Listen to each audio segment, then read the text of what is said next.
하나님의 강건하심이 당신과 함께 하십니다. 분명한 것은 택하신 자를 하나님이 강하게 설득하십니다. 우리가 착한 일, 못한 일 하기 전에 이미 하나님이 창세전에 특정해 놨기 때문에 우리가 여기 있는 것이고 앞으로도 가게 되는 거거든요.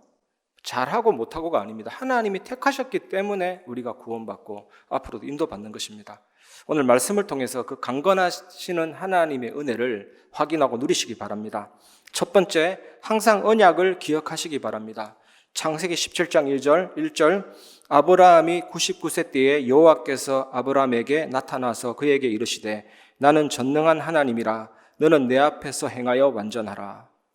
창세기 16장에 아브라함이 애굽 여자 하갈을 통해서 아들 이스마엘을 낳았습니다. 이 이스마엘이 지금 한창 세계를 어지럽게 하는 이슬람의 창시자 모하메드의 조상이거든요.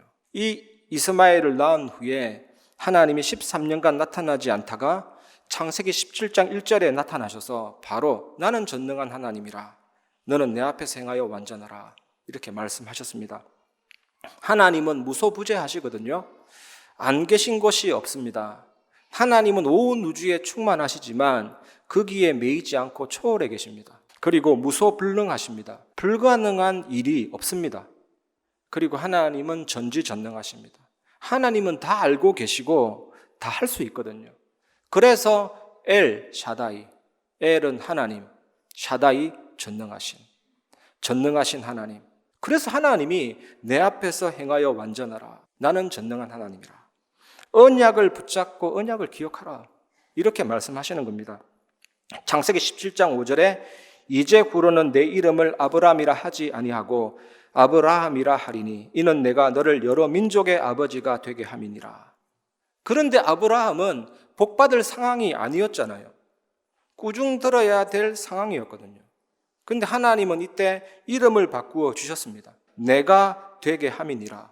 나의 열심히 이 일을 이루고야 말겠다. 너의 이름을 아브라함이라 하지 말고 아브라함, 여러 민족의 아버지로 고쳐라. 아브라함은 이 아브라함이라는 이 이름이 불릴 때마다 불신앙, 이스마엘 낳은 사건이 떠올랐을 겁니다. 그리고 하나님은 그냥 넘어가지 않고 꾸짖으셨고 언약을 상기시키는 새로운 이름을 주셨다는 것을 생각했을 겁니다. 이 두 가지가 공존하는 이름이에요, 여러분.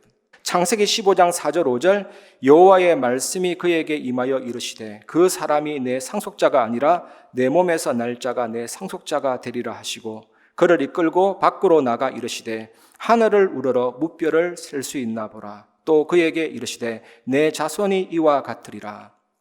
하나님은 아브라함에게 아들을 약속하셨고 하늘의 별을 보라. 아브라함이 이 약속을 받는데 이게 잘 다가오지가 않죠. 그래서 연약함에 의해서 아브라함은 약속의 증표를 요구합니다. 그 약속을 이루어 주실 증표가 무엇입니까? 하나님은 증표로 아브라함과 언약을 체결합니다. 짐승을 쪼개고 아브라함도 지나가고 하나님도 지나가야 되는데 아브라함은 지나가지 않고 여호와의 불이 지나갔죠. 언약 관계의 당사자인 하나님과 아브라함이 동시에 지나가지 않고 하나님 홀로 지나가셨습니다. 그 이유가 무엇일까요? 약속을 만약에 어기면 네가 죽는 것이 아니고 내가 죽겠다는 것입니다. 이게 십자가입니다. 이것이 복음입니다. 마가복음 10장 45절 인자가 온 것은 섬김을 받으려 함이 아니라 도리어 섬기려 하고 자기 목숨을 많은 사람의 대속물로 주려 함이니라. 대속물, 희생제사, 죄를 대속하기 위해. 그 제물은 어떤 제물이냐? 죄를 지은 당사자의 모든 죄를 대신 짊어진, 모든 연약함과 질병을 대신 짊어진, 모든 문제와 고통을 짊어진, 다 담은 거예요. 안수할 때 다 이미 옮겨진 겁니다. 그리고 나서 내장과 기름을 분리시키고 태우고 모든 걸 소각시켜서 연기로 만들어서 하나님께 연기가 쫙 올라가죠. 그걸 보면서 드디어 끝났구나. 내가 죄 때문에 고난당하고 슬펐는데 주님이 다 해결했구나. 그러면서 메시아 그리스도 바라보는 제사가 희생제사거든요. 대속물. 우리 연약한 것을 친히 담당하시고 병을 짊어지셨도다. 우리는 예수님을 영접했는데 예수 그리스도는 우리의 연약함을 영접하신 겁니다. 우리는 내 질병인 줄 알고 지고 가고 있었는데 예수님이 내 질병을 대신 짊어진 겁니다. 예수님이 2000년 전에 십자가에 못 박고 죽으심으로 내 질병 문제는 죽은 질병, 못 박힌 거예요. 그게 십자가 복음을 믿는 믿음입니다. 주님이 해결하셨잖아요. 내 것이 아니잖아요. 그걸 붙잡는 때 진정한 자유가 오고 평안함이 오는 겁니다. 그래서 아브라함에게 복을 주어 그의 자손을 하늘의 별과 같이 많아지게 하는 일은 오직 하나님에게 달린 일입니다, 여러분. 하나님 홀로 시작하셔서 완성하실 것입니다. 여러분에게도 마찬가지입니다, 여러분. 두 번째, 항상 언약을 각인시키시기를 바랍니다. 또 성령께서 여러분에게 이 일을 하고 계십니다. 하나님은 언약을 더욱 각인시키기 위해서 할례를 명하셨거든요. 할례는 남성의 생식기에 표피를 베는 행위입니다. 그래서 할례를 행한다는 말을 직역하면 잘라버린다, 끊어버린다. 이게 뭔지 아십니까? 죽음을 뜻하는 것입니다. 이사야 53장 8절, 그는 곤욕과 신문을 당하고 끌려갔으나 그 세대 중에 누가 생각하기를 그가 살아있는 자들의 땅에서 끊어짐은 마땅히 형벌받을 내 백성의 허물 때문이라 하였으리요. 끊어진다는 것은 죽음을 의미하는 것입니다. 여러분, 우리가 끊어져야 하는데, 우리가 죽어야 하는데 예수님이 대신 끊어지셨고 예수님이 대신 죽어주신 것입니다. 그가 찔림은 우리의 허물 인함이요 그가 상함은 우리의 죄악을 인함이라. 그가 징계를 받음으로 우리가 평안을 누리고 그가 채찍에 맞음으로 우리가 나음을 받았도다. 우리는 다 양 같아서 각기 제 길로 갔거늘 주께서 우리 무리의 죄악을 그에게 담당시키셨도다. 주님이 끊어주셨고 주님이 죽어주셨다니까요. 주님이 완전한 영적인 할례를 행하신 것입니다. 그 의미로 표피를 베어라. 그래서 우리가 찔리고 상하고 채찍 맞고 징계받을 이유가 없죠. 완전히 주님이 해결하셨으니까. 이 복음이 여러분 가슴 속에 누려지시기를, 삶 속에 누려지시기를 주님의 이름으로 축복합니다. 우리가 예수 그리스도를 구주로 영접할 때 하나님은 무한한 창조적 섭리와 시간표에 의해서 이 예수 그리스도 안에 나를 넣어주셨다니까요. 예수 그리스도 안에 내가 들어갔어요. 예수님 십자가에 못 박힐 때 어떻게 됐습니까? 나도 못 박힌 거예요. 들어갔으니까. 예수님 살아났을 때 우리도 어떻게 됐습니까? 같이 살아난 거예요. 예수님 부활할 때 우리는 어떻게 됐습니까? 같이 부활한 거예요. 그분이 지금 나와 함께 계시다. 이 영적인 의미의 할례를 행하라. 끊어버려라. 그리고 더 놀라운 것은 할례는 생식기 일부를 잘라내는 의식이지만 사실은 생식기 자체를 잘라내는 행위를 상징합니다. 이게 뭡니까? 언약 백성이 육체적 방식으로 이어지는 것이 아니다 뜻이라니까요. 아브라함이 이삭을 낳았지만 이삭을 낳은 게 아니라니까요.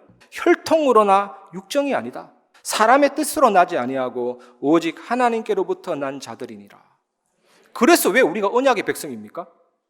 영적인 차원으로 볼 때 우리는 언약의 백성이고 아브라함의 자손이라니까요. 이게 구원입니다. 이게 할례입니다, 여러분. 아브라함에게 그걸 각인시킨 거죠. 참된 언약을. 영이신 하나님과 나의 영혼이 늘 만나고 소통하는 게 창세기 1장 27절, 28절. 생육하고 번성하고 땅을 정복하고 다스리라. 당연히 하나님과 함께하면 그런 축복이 올 수밖에 없습니다. 그런데 이 축복이 깨졌잖아요. 그게 원죄입니다. 사탄이 죄를 짓게 했지만 똑같은 죄인이 아담입니다. 왜 속았습니까? 가해자도 나쁘지만 속은 자도 나쁜 거라니까요. 원죄를 사단이 짓게 했지만 그 원죄를 지은 인간이 엄청난 죄를 지은 거예요. 지옥 갈 수밖에 없도록. 이것을 해결하기 위해 예수님이 오신 겁니다. 아브라함의 후손으로 오신 거라니까요. 아브라함의 후손으로. 처음에는 아브라함에게 너로 말미암아 하다가 점점요 네 씨로 말미암아 하다가 네 씨가 뭐냐? 갈라디아 3장 16절 예수 그리스도다 그랬어요. 아브라함에게 주신 축복의 핵심은 그리스도로 말미암아 천하 만민이 복을 받는다는 거예요. 그 예수님이 오셔서 십자가에서 죽으시고 부활하셔서 모든 문제를 해결했습니다. 원죄 해결하시고 사탄 재앙 지옥 권세 해결하셨잖아요. 그분을 믿을 때 성령으로 내주 인도 역사하시고 하나님이 우리는 언약의 백성 되는 겁니다. 아브라함의 것은. 그래서 세 번째, 여러분 하나님의 강건하심에 항복하시기 바랍니다. 하나님은 나는 전능한 하나님이다 말씀하셨잖아요. 이 말은 뭡니까? 너 어디 한번 버텨보거라. 너 어디 한번 반항해보거라 이거예요. 반항한다고 됩니까? 버틴다고 됩니까? 하나님은 열심과 의지로 아브라함을 강건하고 있는 것입니다. 강하게 설득하고 계시다니까요. 하나님 우리에게도 열심과 의지로 강건하고 계십니다. 일을 행하실 뿐만 아니라 일을 만들며 성취하십니다. 여기에 우리가 두 손 들 수밖에 없죠. 하나님이 다 하시는 거구나. 창조주이면서 섭리주이면서 설계자이면서 절대 주권자라는 것이거든요. 최악의 상황도 하나님이 하신 것이요, 그 속의 과정과 역사도 하나님이 하신 것이요, 최상의 조건도 하나님이 하신 것이요. 그래서 저는요, 이런 말씀 접할 때마다 하나님이 왜 내게 자유의지를 주셔가지고 결국 하나님 뜻대로 다 할 것을, 결국 내 마음대로 했지만 결국 하나님의 뜻대로 다 되어지는 것을 그렇게 생각할 때가 많아요.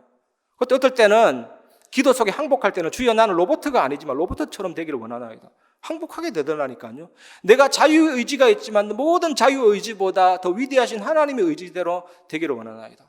내 마음대로 안 되니까 어차피 우리가 열심히 살고 계획 세웠지만 내 뜻대로 되는 건 단 한 개도 없는데요. 여러분 혹시 세상 살다가 사람한테 오해를 받으면 오해 달게 받으시기 바랍니다. 그것도 하나님 주신 거거든요. 혹시 여러 가지 문제가 왔다 달게 받으시기 바랍니다. 내게 필요했기 때문에 주시는 거예요. 그 속에서 하나님의 뜻과 계획 찾으면 됩니다. 그게 얼마나 쉬운지 모릅니다, 여러분. 이 사람아, 내가 누구이기에 감히 하나님께 반문하느냐? 지음을 받은 물건이 지은 자에게 어찌 나를 이같이 만들었느냐 말하겠느냐? 토기장이가 진흙 한 덩이로 하나는 귀 쓸 그릇을, 하나는 친히 쓸 그릇을 만들 권한이 없느냐? 하나님은 창조주입니다. 하나님이 만들었는데 그릇이 나를 왜 이 모양으로 만들었습니까? 할 권한이 없어요. 섭리하십니다. 하나님은 만드시고 다스리시고, 하나님은 창조하신 이 세계의 새로운 창조로 개입할 수가 있습니다. 그게 기적이요, 그게 하나님의 은혜입니다. 여러분, 그래서 반드시 망할 내 생각이 가장 위험합니다.